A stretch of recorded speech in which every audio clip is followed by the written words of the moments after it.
Hello everyone, welcome to this new show where I try to convince you to invest in our project and company. Our company is trying to raise money to create advanced male pleasure products that will eventually culminate in the creation of an advanced pleasure bot. This series is called The Third Way. The first way is traditional relationships.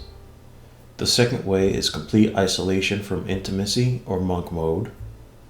And the third way is the silicone pill, the best of both worlds, because you get to enjoy intimacy on a regular basis without any of the risks. Since this is the first episode, likely the only one I will do on camera, I would like to take a moment to talk about the show's format. Each show we will talk about different topics or philosophical issues and how they would be affected by the existence of realistic pleasure bots. Each show I will try to convince you to help our company accelerate the development of these technologies. This show is meant to supplement my regular updates on progress in a more consistent manner, and is also meant to deal with philosophic and topical issues. The purpose is to present arguments that convince people from different philosophies to support development, whether I agree with those philosophies or not. As such, in many cases, I will be playing devil's advocate. Playing devil's advocate means taking a philosophical position you do not hold to better understand someone else's arguments. This often means strong-manning someone's arguments, or providing as much evidence or arguments in support of someone else's beliefs or statements. I will also be referring to women or females as mates, partners, or agents. Pleasure bots would benefit people who hold a whole array of philosophical positions outside of the manosphere. I will take the position of people who advocate different points of view and explain how investing in the development of pleasure bots would be consistent with their philosophy. It should be noted that two people from opposing philosophies can come to support the same projects or policies. For example, both radical feminists and devout Catholics oppose adult entertainment. The former does so because they claim it objectifies and exploits women, and the latter does so because they believe it is a moral sin against their God and holy book. Furthermore, different people who believe the conclusions of the same philosophy do not necessarily believe it for the same reasons. For example, two people who are vegetarians may both agree that it is bad to eat meat. One of them may do it because they think animal suffering is wrong. The other may do it because they think eating meat causes cancer. Before we delve into this episode's philosophy, I will lay out the motivations for our company investing in these technologies. Firstly, we think these technologies will help men who are lonely and unloved by providing perfect and customizable partners. We think that these products will relieve stress and improve their quality of life. We think these technologies will be a fun tool for single men as well as couple.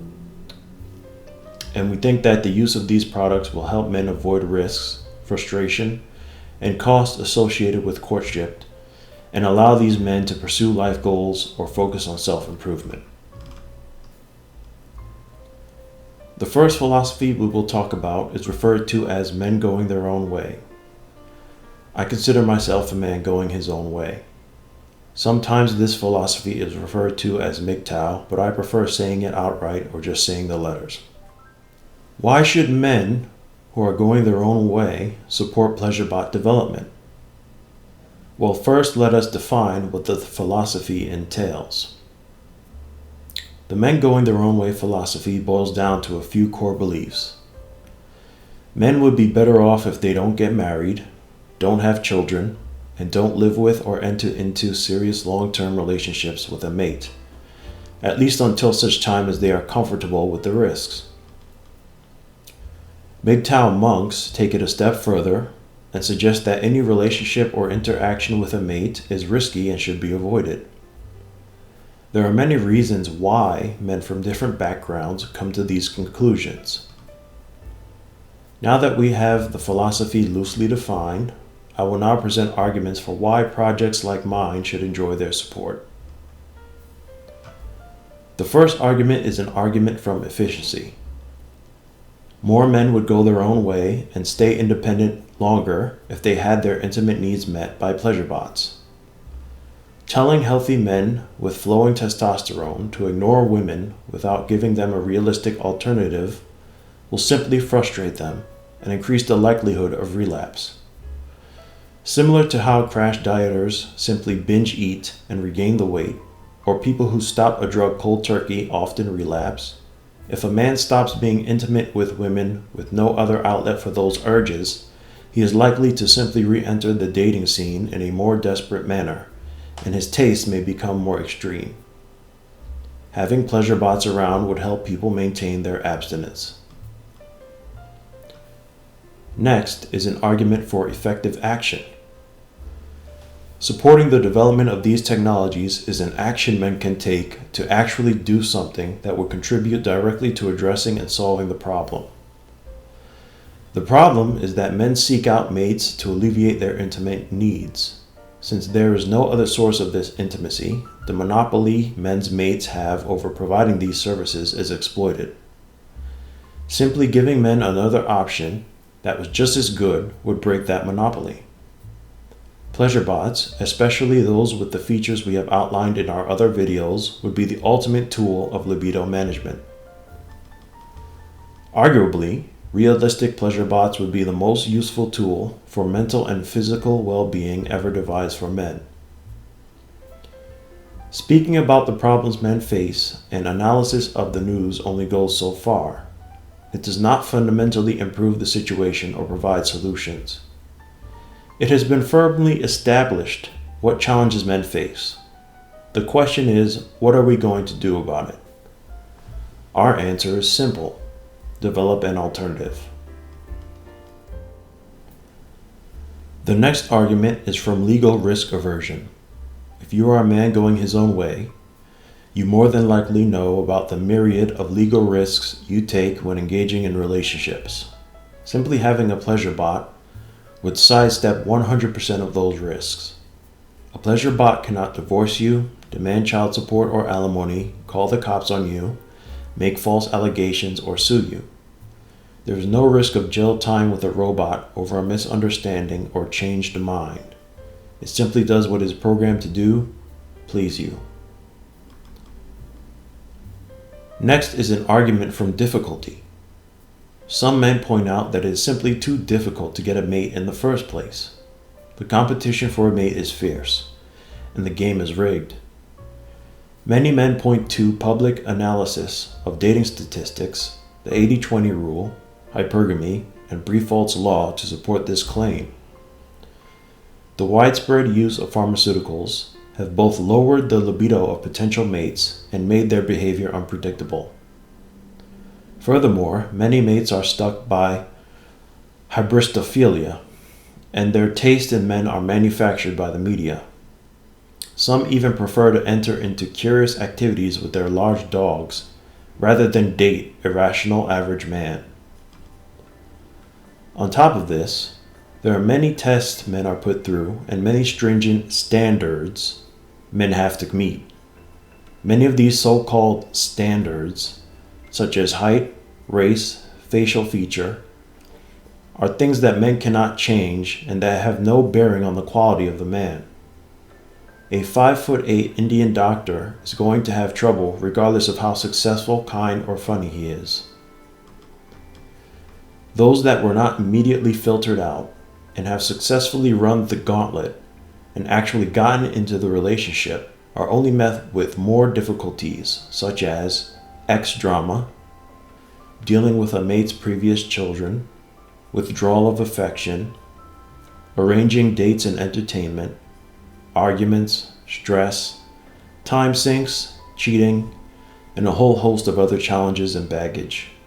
In short, for a lot of men, especially those of advanced age, the juice is not worth the squeeze. In stark contrast, a pleasure bot offers instant gratification with no baggage, filters, arbitrary standards, nagging, tests, or drama. A pleasure bot will not judge or reject you, chastise your performance, or embarrass or humiliate you. Our models will simply turn on, warm up, and assume the position you desire. The next argument is an argument from cost. The cost of dating and relationships in terms of money can be staggering. This is especially true in the age of inflation. A man has to consider the cost of his status, his car, grooming, clothes, and dwelling, to become attractive to a mate in the first place. There is then the expense of finding a mate in the first place, such as dating apps, social functions, and clubs. If he manages to get a mate, he then has to typically pay for dates, trips, gifts, special events. If he enters into a relationship with his mate, he is then on the hook for her debt, financial emergencies, bailouts, bills, transportation, family emergencies, vacations, activities, and a greater set of gifts and anniversaries. All of this comes with a huge time investment, which can easily be converted into loss of potential income or leisure time. And then there is marriage and pregnancy, which make everything exponentially more expensive, the costs of which I have covered in our series of videos on remaining child-free. A man who chooses to use pleasure bots instead of engaging in traditional dating culture can easily save himself tens or hundreds of thousands of dollars over his lifetime, which translates into hundreds or thousands of hours not spent laboring for a wage. Pleasure bots will only ever have 4 categories of cost, all of which are manageable and most of which rarely recur. First, there is the cost of acquisition, which will likely be the highest cost. However, not only will our bots be built to last with a generous warranty, but there will be all sorts of tools that can be used to purchase them over time, such as financing, layaway, and leasing options. Second, there is maintenance, in case something breaks or in case of defects, but this will likely be rare as long as the bot is used within its tested parameters. Third will be accessories for the bot. Cleaning products, lube, clothing, lingerie, attachments, upgrades, and pleasure toys. These are acquired over time at will. Finally, there is the cost of disposal, which will likely be resale or trading in for a newer model. In other words, they will last several years, probably longer than the average marriage, and always hold value so that when you want a newer model, you can simply trade. The next argument is from biological risk aversion. There are many diseases that can be transferred from close bodily contact, even with condoms.